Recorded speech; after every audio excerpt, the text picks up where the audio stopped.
This is East Asia Tonight. Good evening, I'm Ateli Edwards. Tonight's top stories. Taiwan and Hong Kong on high alert as Typhoon Fung-wong nears after leaving at least 4 dead in the Philippines. Offices and schools shut, residents evacuated and landslide warnings in force. South Korea's Coast Guard races to find 9 missing crew after the capsize of a Chinese fishing boat. 2 rescued so far. Search planes and ships are combing the area. Also ousted former President Yoon Suk Yeol hit with new charges. South Korean prosecutors say he sent drones over to the north to stir tensions and justify plans for martial law. Japan's Prime Minister defends a warning that a Taiwan conflict could threaten Japan's security, angering China. Sanae Takaichi vowing a comprehensive judgment before taking any stance. U.S.-China trade truce taking shape. Beijing to suspend special port fees on American vessels, while Washington puts a pause on levies targeting Chinese ships.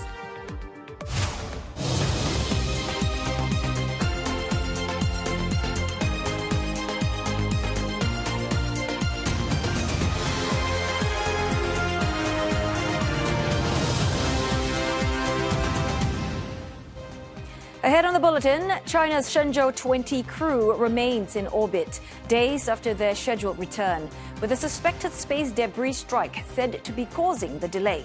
We get insights from an expert. Plus, the world's biggest climate talks open in Belém, Brazil. But as hotels fill up and accommodation prices soar, is this climate summit out of reach for many?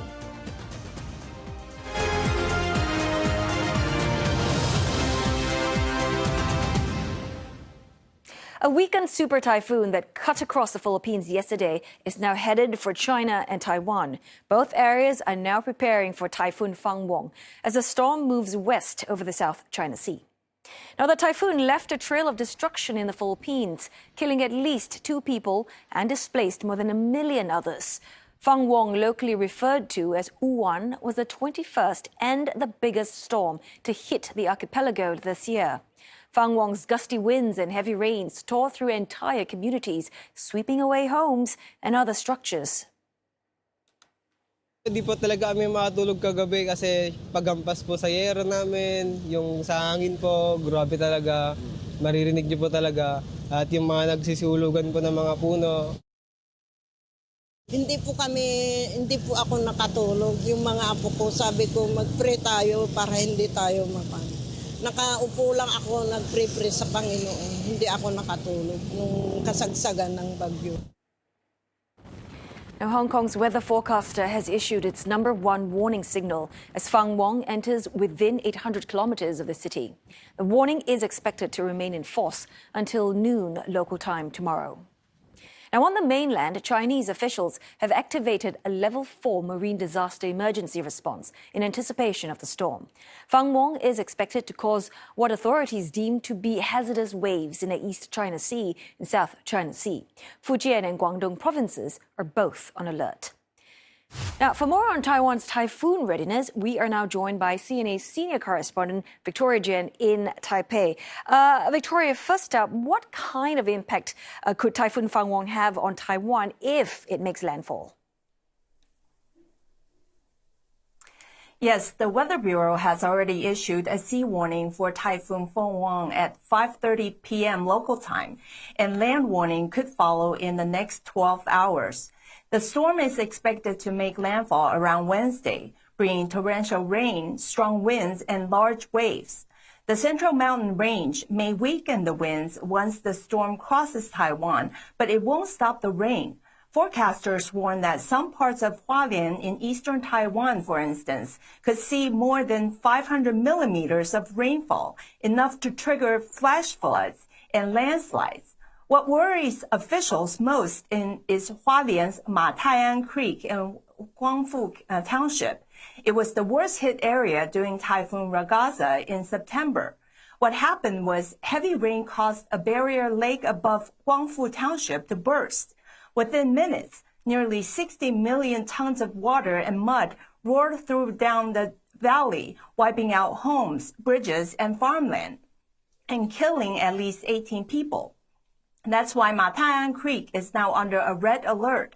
The existing barrier lake already holds about 1.5 million cubic meters of water. If rainfall exceeds 800 millimeters in 24 hours and another landslide blocks the river, a much larger lake could form, and if that dam gives way, floodwaters could rush downstream at over 4,000 cubic meters per second. The impact could be devastating, and that's why Guangfu Township has started evacuating more than 600 residents with shelters ready at nearby schools. President William Lai has urged everyone across Taiwan to take precautions. Here's what he had to say. 花莲的堰塞目前又提高到红色警戒，所以我希望我们全国民众面对这一次相当罕见的台风，那我们一定做好防台准备。不管是在台湾哪一个城市，通通要做好防台准备，因为它的路径非常罕见。 So even if the mountains blunt the winds, the rain could still be deadly, and officials say they are determined not to see another tragedy like Ragaza. So, Vic, authorities are no strangers to, preparing for a storm like typhoon like this. So, how are they doing just that for Fung-wong? And also, what are some of the biggest risks involved as the storm approaches? Yes, authorities in Hualien County, for one, are taking no chances this time. The focus is on Mata'an Creek, where the Barrier Lake alert remains at red. Authorities have set up real-time monitoring systems to check water levels and slope movement around the clock. If signs of collapse appear or water rises too quickly, evacuation orders will go out immediately. Shelters and rescue teams are already on standby in Guangfu and Fengling townships. The Weather Bureau says Fung-wong will bring heavy rain and even coastal flooding before it makes landfall. Flights and ferry services may be suspended as the sea warning remains in effect, and mountain roads could close once rainfall intensifies. The central mountain range might weaken the typhoon after landfall, but it could also trap moisture, meaning the rain may last for days. Officials say the key now is early action. Evacuate before roads are cut off, keep communication lines open, and make sure emergency supplies are ready. Now, authorities are clearly treating this as a full-scale emergency, doing everything possible to protect lives before the worst of the storm hits. Hey, thanks so very much for that report, CNA senior correspondent Victoria Jian in Taipei. Do stay safe. Now, South Korea's Coast Guard has launched a search operation for 9 missing crew members after a Chinese fishing vessel capsized off the country's west coast. State media CCTV says Chinese officials have confirmed that 11 people were on board when the boat overturned about 150 kilometers southwest of the port city of Gunsan. 2 workers were rescued by a nearby commercial ship. South Korea's Coast Guard says 4 patrol vessels and 3 aircraft, including a rescue helicopter, have been deployed to the area. Now, the incident comes a day after another Chinese fishing boat capsized in international waters, about 80 kilometers from South Korea's southwestern Gegado. Of the 11 people on board, half a dozen were rescued by another Chinese vessel operating nearby. South Korea's Coast Guard later found 2 others in cardiac arrest. A search operation for the remaining 3 missing crew members is underway. Well, the search for 2 missing workers in a boiler tower collapse in the South Korean city of Ulsan has entered its 5th day. 7 workers were initially trapped at the decommissioned power plant site, which was slated for demolition. 3 bodies have since been recovered, but 4 workers remain unaccounted for, including 2 who are presumed dead. Overnight drone searches have failed to locate the missing. Officials plan to bring in heavy equipment this week to lift the collapsed debris and speed up the search. The 60-meter tall tower was in the process of being taken down when it collapsed on Thursday and has been in use for 40 years before the site shut. Police, meantime, have questioned more than 10 people, focusing on possible discrepancies between the demolition plan and the actual work carried out, and whether safety protocols were followed. Formal criminal proceedings, including potential indictments, could begin once search and rescue efforts conclude. The South Korea's special prosecutor indicted former President Yoon Suk Yeol on additional charges of aiding an enemy state related to his short-lived martial law imposition last year. Well, Yoon, who is currently behind bars and on trial for insurrection, has said he declared martial law to sound alarm over wrongdoing by opposition parties and sought to protect the country from anti-state elements. Well, CNA's senior correspondent Lim Yoon Suk tells us more. Ousted former South Korean President Yoon Suk Yeol faces more criminal charges. As prosecutors on Monday said, he dispatched drones over North Korea in order to stoke tensions on the Korean peninsula and justify his plan to impose martial law last year. According to a special investigation team probing the charges, Yoon and his top defense officials were charged with abusing their power and helping the enemy over alleged drone operations carried out about 2 months before martial law was declared. 무인기 평양 침투 등의 방법으로 북한의 공격을 유도하여 전쟁 또는 무력 충돌을 야기하려 하였다는 범죄 혐의 및 이를 통하여 비상계엄 선포를 하는 방법으로 내란, 군사 반란을 시도하였다는 범죄 혐의 사건 수사 결과 금일 윤석열 전 대통령, 김용현 전 국방부 장관, 여인영 전 방첩사령관을 일반 이적 및 직권남용 권리행사 방해죄로 공소를 제기하였습니다.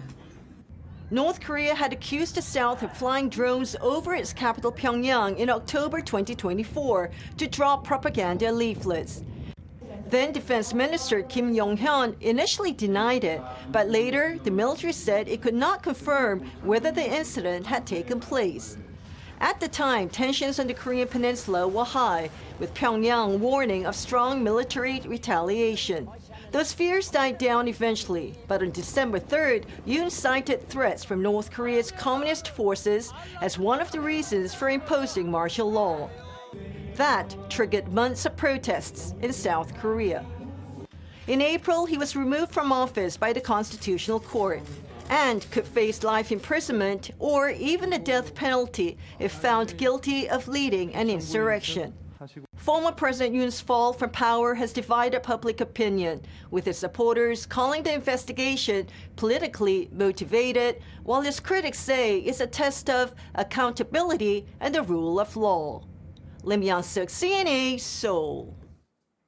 Well, meantime, South Korean Foreign Minister Cho Hyun has met with Cambodian Prime Minister Hun Manet in Phnom Penh. Seoul says the two sides have agreed to strengthen cooperation on fighting online scams and other transnational crimes. Well, the nation's police chiefs have also launched a joint task force against South Korean nationals who are involved in scam operations based in Cambodia. Well, that's after the two sides agreed last month to set this up to help tackle the issue.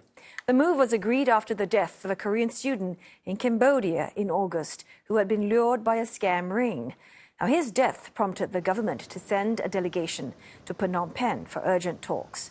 The online scam industry has grown sharply in recent years, with many syndicates based in Southeast Asia. The United Nations and other agencies have estimated that cyber scams earn international criminal gangs billions of dollars annually. A Japanese Prime Minister, Sanae Takaichi, has defended remarks last week which suggested that a military conflict over Taiwan has the potential to amount to an existential risk for Japan. Now, Ms. Takaichi stressed in Parliament today that the government will make a comprehensive judgment before determining if it falls into such a scenario. Her acknowledgement reportedly offers more clarity compared to previous administrations on how Tokyo would view a possible military invasion of Taiwan. The Japanese leader's earlier comments sparked an angry response from Xue Jian, China's consul general in Osaka, who criticized Ms. Takaichi's stance on X. He made a threat over Tokyo's potential involvement in a Taiwan emergency in a separate and now deleted post. Now, that pointed comment prompted Japan to file a complaint to Beijing, with top government spokesperson Minoru Kihara saying that, quote, the post is extremely inappropriate for a Chinese diplomatic mission head. And the Chinese Foreign Ministry defended its diplomat's post on a social media platform, saying it's a response to the Japanese leader's, quote, wrong and dangerous remarks on Taiwan. Now, China views Taiwan as its own territory and has said it will not rule out the use of force to reunify with the island. Well, the break's up next, but coming up on East Asia tonight, a slowdown in TSMC sales growth. Investors fret over the AI bubble, while industry players remain optimistic. And reports say that China's internet firms are restarting consumer loans. Roland Lim standing by with all the details.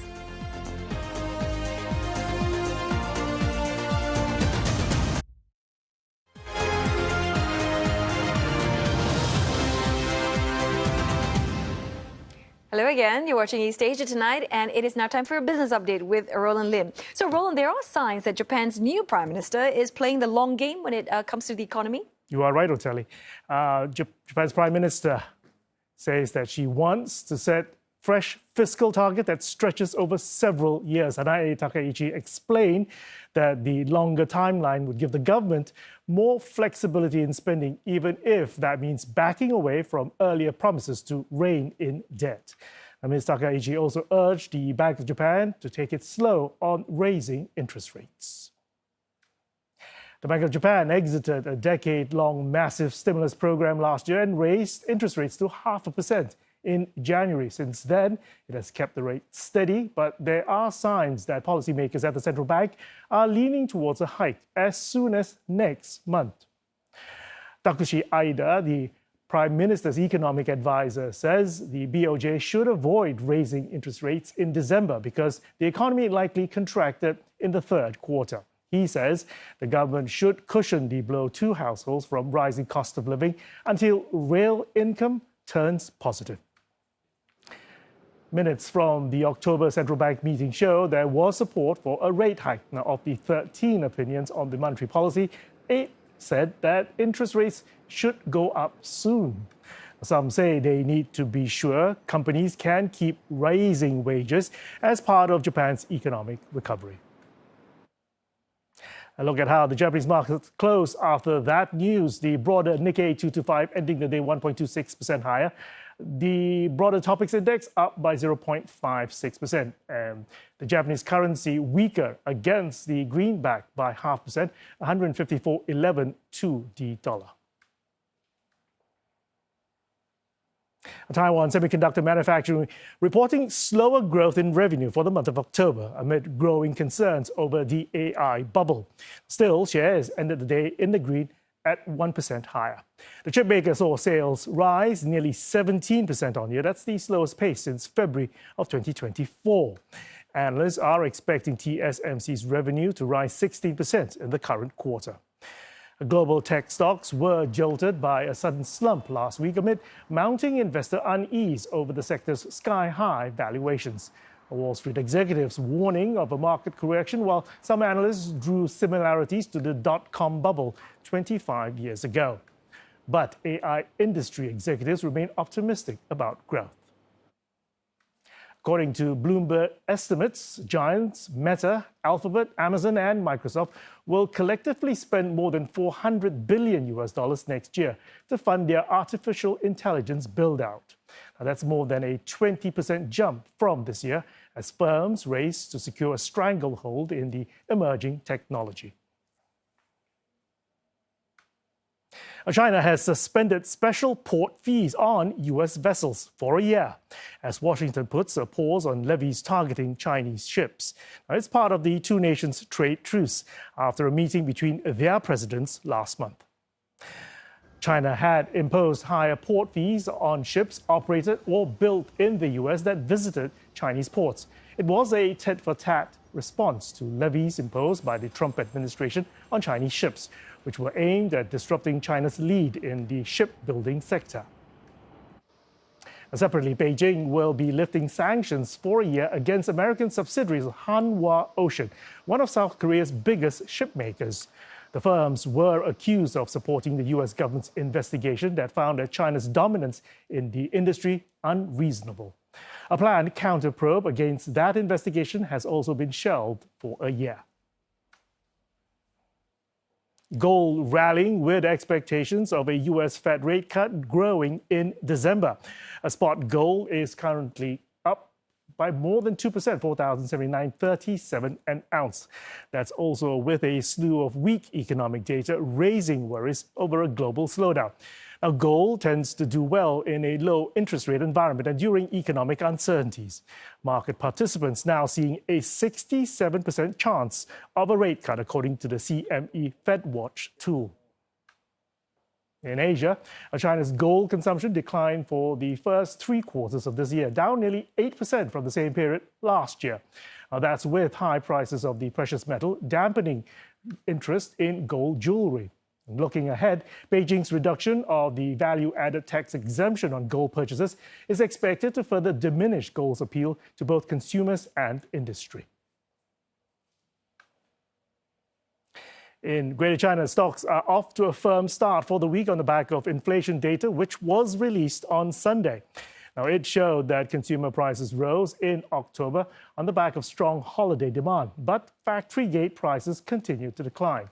Shanghai Composite closing out the day 0.53% higher. Shenzhen up just a slight touch, 0.18% higher. In Hong Kong, the Hang Seng Index 1.55 in the green. A report says that China's internet platforms are quietly reviving consumer lending. The Reuters piece suggests that after a years-long crackdown, the platforms may be taking China's push to make household borrowing cheaper as a sign of regulatory easing. Now, according to the report, Beijing wants to spur weak domestic consumption while managing a trade dispute with Washington. Now, to get the lowdown on China's easing of consumer lending, Roland is right here in the hot seat. So in a nutshell, what's changed? Well, first, there's the change in tone.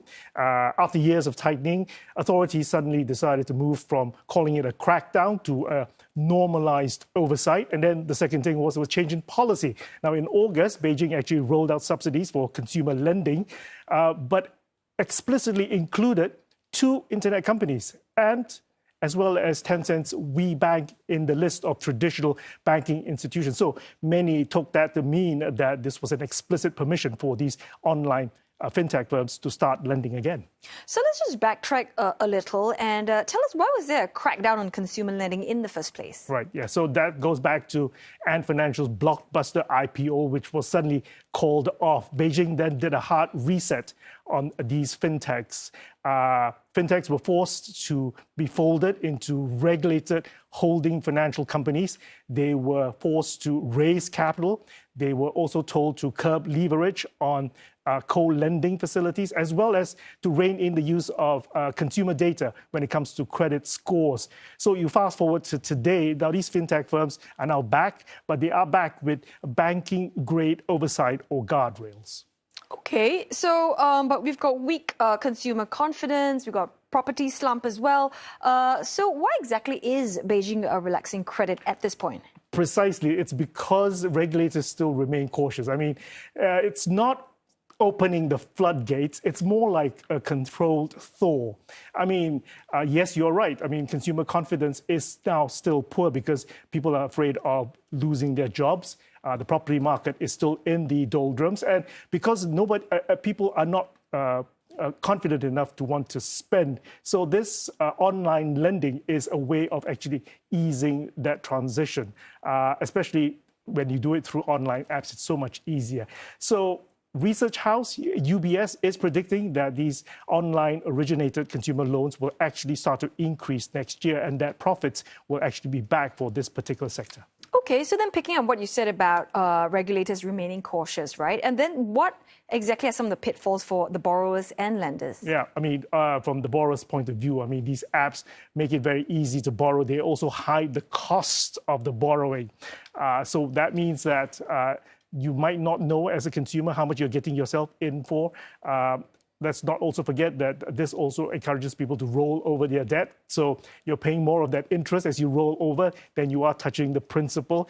And then finally, of course, some of these people are using these funds to speculate in stocks, in currencies, in commodities like gold even. But don't forget, when that margin call comes, well, then they might be in trouble. And of course, for the lenders, of course, when they don't get paid for their loans because these people have lost their jobs or they're out of their homes, and that's when the trouble sets in. Okay, so Roland, you've explained to us a fair bit, but let's say, our viewers need that one big takeaway. What would that be? Well, that Beijing is actually opening up the taps for consumer credit, but it's actually just a drip. It's not turning the faucet completely, right? And of course, people only borrow if they are confident in the economy. So that also remains to be seen. Okay, well, always good to have you in the hot seat. Roland Lim there. Guess I'll catch you tomorrow. Thanks for that. Well, we are going to go for another short break now, but coming up next on East Asia Tonight, a suspected debris strike delays the return of China's astronauts from its space station. What could have gone wrong? Well, we'll be asking an expert.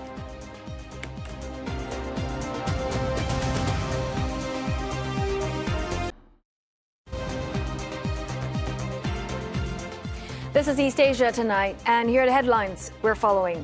China and Taiwan on high alert as Typhoon Fung-wong approaches after slamming into the Philippines, leaving a trail of destruction and at least 4 people dead. Ousted former South Korean President Yoon Suk Yeol hit with new charges for aiding an enemy state and abusing power in relation to his short-lived martial law imposition last year.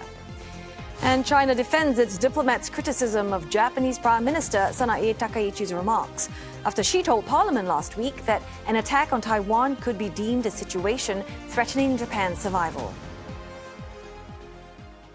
Now, China last week suspended the Earth-bound trip for its Shenzhou 20 crew from the Tiangong space station after suspected space debris hit the return vessel.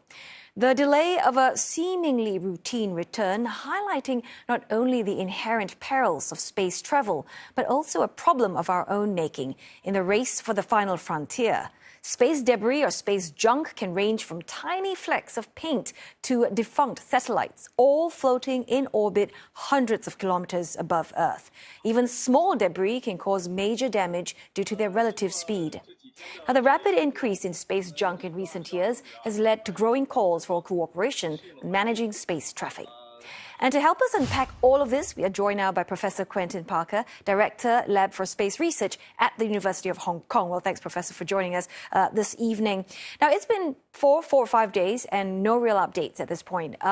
So what are some of the possible scenarios could be playing out that's in the way of a reasonably quick and safe return for the astronauts? Well, of course, there is the Shenzhou 20 module that took the current new crew up that can be used to return to Earth. So there is that backup if they need it. But the Shenzhou 20 crew module that's currently docked that was going to take them down does look like it's received some damage. I am surprised that I haven't heard any updates about when the return of the Shenzhou 20 crew is scheduled for. So that seems to indicate that perhaps the damage is a bit more extensive than had been thought, and that the repairs, they might not have everything they need to properly repair it. So the worst case scenario is that the Shenzhou 20 module is no longer safe to return taikonauts to Earth. So that would mean that they'd have to send up a new module. I mean, they've got one that Shenzhou 20 crew can go down in the Shenzhou 21 module and then just keep doing that over crew rotations, but that's not ideal. Now we've seen so it doesn't also give a redundancy. Yeah, and we've seen those clips and we've played it. The Tiangong crew, they're baking chicken wings in your space oven. And those are just light-hearted glimpses of life in orbit. Amazing. Yeah, but Professor, at what point do we start to worry that something's gone seriously wrong up there?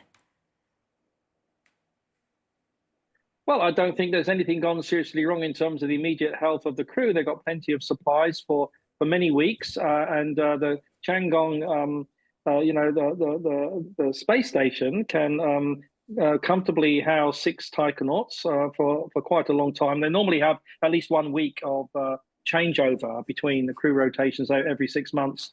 But this is an unexpected problem that's arisen.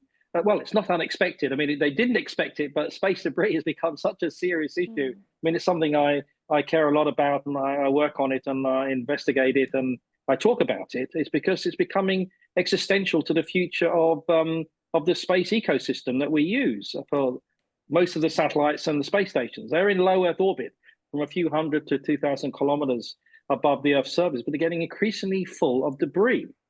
And this debris is starting to create problems. I mean, Starlink satellites having to maneuver out the way to avoid debris on a regular basis is going up by a factor of 10 in the last few years in terms of maneuvers. So yes, it's becoming very, very serious indeed in the threat of space debris. When we talk about debris management, it appears, I mean, that there isn't much coordination between, say, the US and China on how they're going to get rid of all that debris.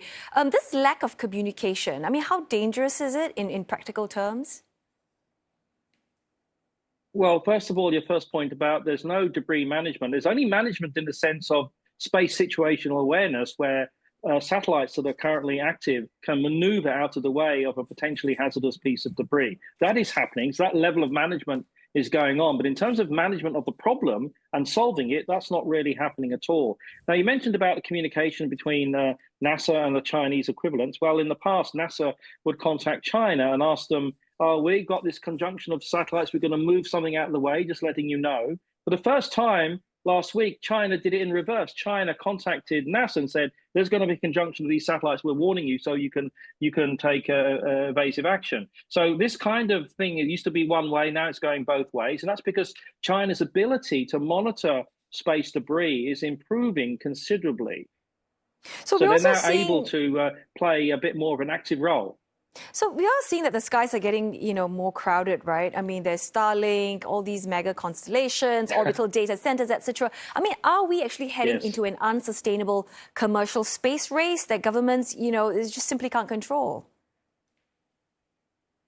Oh, yes. I saw some very scary slides at the World Internet Conference in Wuzhen a couple of days ago, where plans for space satellite constellations are going into the hundreds of thousands of satellites. There's a couple of tens of thousands up there at the moment, 12,000 or so active satellites at the moment. Most of them are Starlink, but there are many others, and China's building its own constellations. And there's big plans, for 30, 40, 50,000 constellations of satellites. So at the same time, the debris problem is getting worse all the time. The number of satellites going up is more than exceeding the number that are burning up in the atmosphere and coming down. So even though every spacefaring nation is trying to be more responsible and have its satellites able to deorbit themselves after their useful lifetimes around 5 years, that's not really the issue anymore, because they're putting up so much more every month that more than is coming down, that the risks are just increasing all the time of something called the Kessler syndrome, which, as I'm sure many of your listeners and viewers now know, is a catastrophic cascading collapse of the entire low Earth orbit ecosystem, where most of the satellites are, due to a runaway debris field, where satellites smash into a satellite, creates a lot of debris, those debris crash into another satellite, creates more debris, and so on and so forth. And it's called the Kessler syndrome. Very scary.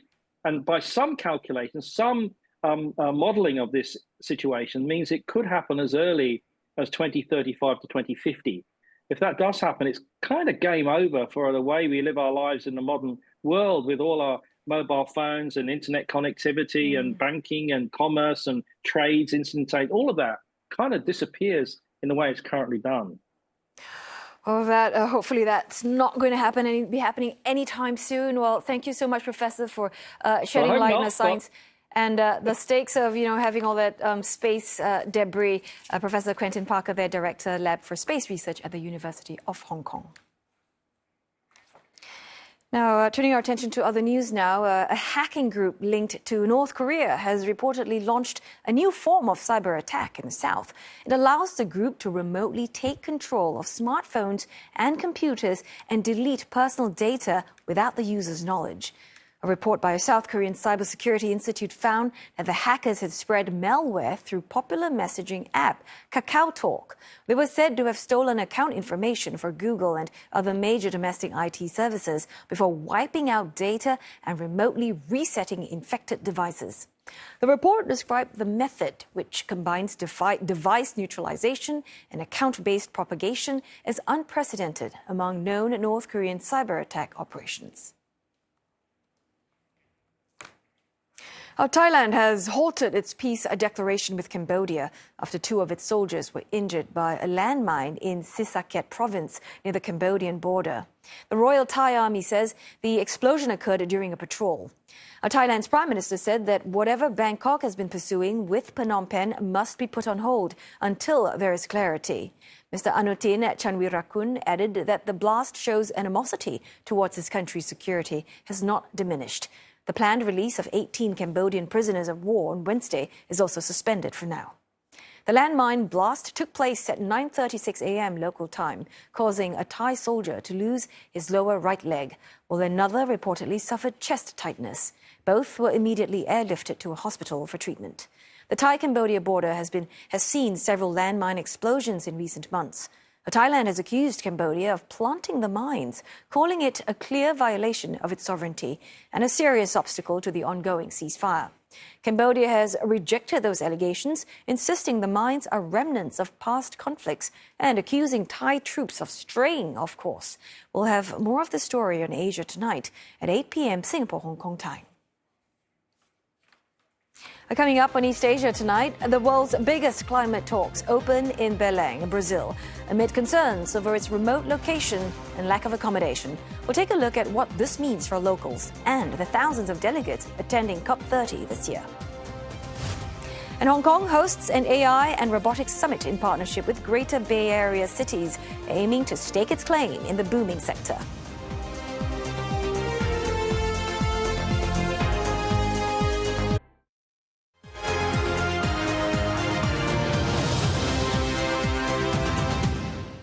Hong Kong is ramping up cross-border partnerships with Greater Bay Area cities to stake its claim in the booming AI and robotics sectors. The fourth edition of the GBA International AI and Robotics Summit opened in the city today. Now, this year's event features humanoid robots from top Chinese firms such as Unitree and UB Tech. Competition for dominance in this field has intensified, with companies rushing to unveil new models capable of performing complex and eye-catching stunts. 中國國內已經有一啲，例如係啲拳嘅表演啊，或者甚至無拳擊嘅表演賽啊，咁已經本身係做咗一個喺國內叫做引流效果咧，即係佢 draw the public to the mall 啊，即係喺商場度去搞啲表演。喺面部表情咧，起碼係有16個即係自己built in嘅微表情嘅。咁同埋咧，佢對應嘅咧有好多嘅柔性嘅關節。咁呢個柔性關節嘅話咧，佢可以咧就好好咁喺做呢個喺具身呢個做舞蹈啊，做其他溝通啊嗰陣時候咧，可以咧有提供呢種我哋稱之為程序價值嘅。China's robotics industry has grown rapidly in recent years, fueled by stronger government support. Earlier this year, officials announced plans for a government-backed fund that will mobilize 1 trillion yuan, or about $137 billion from social capital to support technology startups. But Japanese engineer Hiroshi Ishiguro, known as the father of humanoid robots, told CNA he hasn't yet seen a real business potential in some of the humanoid robots available today. We are showing the dancing robot. We are showing the robot that work and behaves like actor and actress, right? But it is just a demonstration, right? I'm not sure, right, how we can develop the real market. Each country may have different role, right? So, United States, they're leading the AI areas.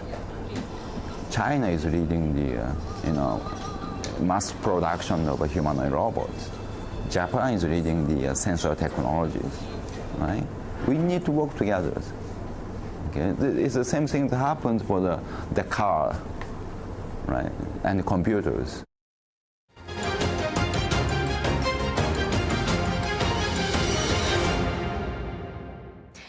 The COP30 climate conference in Belém, Brazil, is finally underway, despite controversy over its remote location and chaos over the lack of accommodation.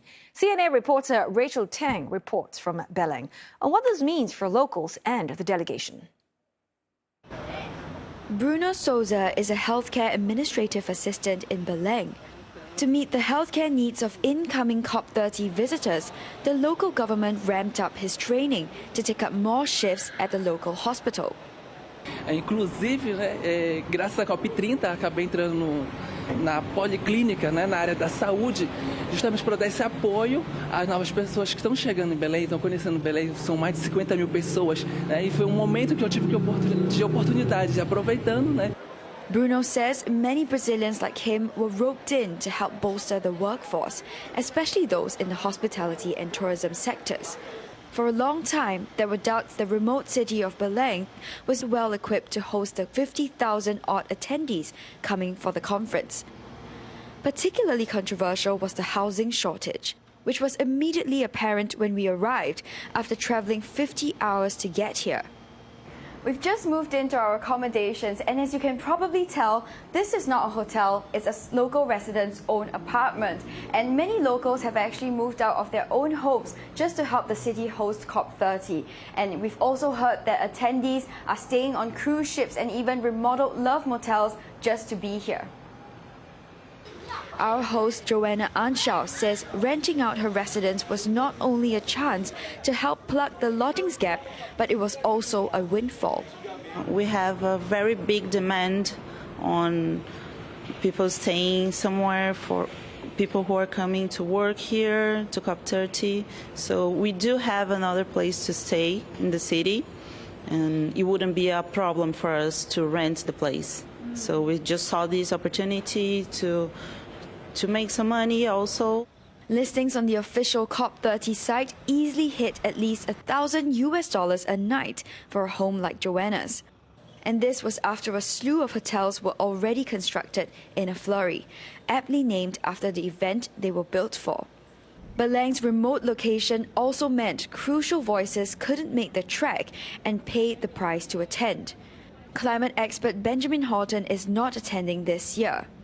If I go there, it takes away from somebody else in my university going there, or somebody else from Hong Kong going there. Okay, so I give up my spot to somebody else. And then thirdly, it's logistically difficult from Asia to get there. If I was in North America, it's logistically easy. Yeah. But, you know, it's one of the harder destinations, even from an international hub like Singapore or Hong Kong, to actually get all the way to Brazil. It's a balancing act for the Brazilian government that weighed the rainforest destination against the accessibility of global guests, and the delegations deciding who gets to be part of crucial climate negotiations this year in person and who doesn't. Rachel Ting, CNA, Belém, Brazil. Well, you heard from Professor Benjamin Horton earlier in Rachel's story. Now, he explains why some countries remain reluctant to move away from fossil fuels, even as renewable energy becomes far cheaper. First COP meeting was in 1995, and if the ultimate objective is to reduce the amount of carbon dioxide in the atmosphere, it's obviously been a failure. In 1995, the amount of carbon dioxide in the atmosphere was some 360 parts per million by volume. We now have record-breaking levels of 425 parts per million by volume. The amount of carbon dioxide that went in the atmosphere in 2024 was more than any other single year since the beginning of the Industrial Revolution. But we have made progress. Again, if I go back to the Paris meeting, by the time of COP26 in Glasgow, countries had agreed to reduce their greenhouse gases. We had increases in our technology, the price of solar, the development of new technologies such as carbon capture and enhanced rock weathering. And that meant our predictions of climate, instead of being by the end of this century 5 degrees C warmer than today, had been lowered to 2.7 degrees C warmer than today, a significant reduction, but not fast enough. We saw in COP27, COP28 and COP29 a watering down on the agreements to phase out coal, to start to transition to renewable energies. So although this topic is rather sensitive to bring up at COP30, unless we address the polluter, the energy from petroleum industries, we're not going to get a resolution on a stable climate. Prof. Horton, you know, you mentioned the progress that's been made, and the fact is in 1995, green energy was a lot more expensive. But, things have changed. Right now, I hear and read often that renewable energy is actually much cheaper in most places than coal, oil, and natural gas. So why hasn't there been greater investment, and why are indeed some governments pulling back, although it actually means less government expenditure? Well, I think that that's part of maybe the climate misinformation that we have. Climate change obviously is catastrophic. We only really need to look at what's happening in the Philippines right here, right now, where hundreds of thousands of people are being evacuated. And unfortunately, lives are going to be lost. And that is because of a war motion providing the fuel for these typhoons. The war motion is a result of carbon dioxide emissions. The carbon dioxide emissions are a result of the petroleum industry. So climate change itself is a horrific problem, but the solutions, as you say, are so beneficial. If we transition to a renewable energy grid, and there are many problems to do with that, to do with the efficiency of our grid, to do with the availability of rare minerals, to do the renewable energies, it actually is a financial benefit. And that's what I always think about climate change, is that the problem is horrific, but the solutions are good for society. They're good financially because renewable energy is now the cheapest form of energy that we have ever had. We need to clearly state that solar energy, because of our technological advancements, is now the cheapest form of energy that we've ever had. Climate change and the solutions will improve biodiversity. There are huge mental health benefits of that.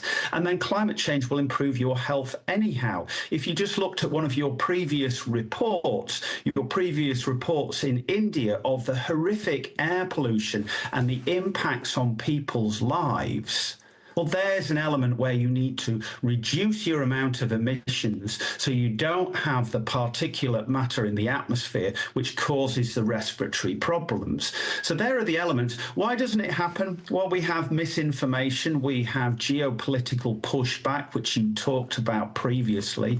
We have some technological bottlenecks. We need to improve our grid efficiency. We need to make sure that our rare materials that are needed for renewables are transported around the globe in a sustainable manner. We need to make sure we don't make the mistakes of previous generations, and the global south and the developing countries get their fair share of the economic windfall that will come from this green technology.